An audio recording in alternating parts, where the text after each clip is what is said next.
ఏపీలో సార్వత్రిక ఎన్నికలు నిర్వహించడంలో ఎన్నికల కమిషన్ విఫలమైందన్నారు టీడీపీ నేత వర్ల రామయ్య.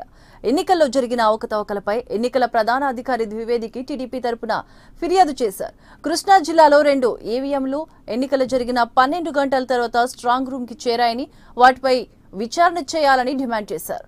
సకాలంలో స్ట్రాంగ్ రూమ్ కు ఎందుకు చేరలేదో చెప్పాలని ప్రశ్నించారు.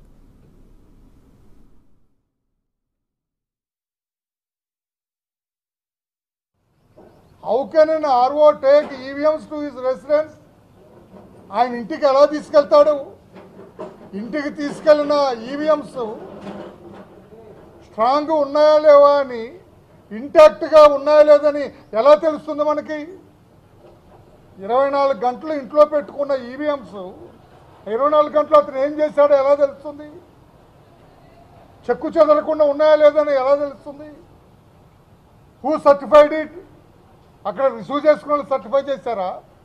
2 ఈవీఎంలు సకాలంలో స్ట్రాంగ్ రూమ్కి రాకపోతే ఏం చేయాలండి జిల్లా యంత్రాంగం? ఎన్నికల కమిషన్ ఏం చేయాలి? మొత్తం జిల్లా అంతా దుర్బినేసి వెతకొద్దా వాటి కోసం?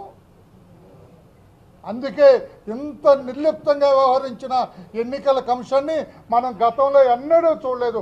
ఇంత పనికిరాని, ఇంత అసమర్థ ఎన్నికల కమిషన్ని మనం గతంలో ఎన్నడూ చూడలేదని చెప్పి కూడా నేను తెలియచేస్తూ ఉన్నా.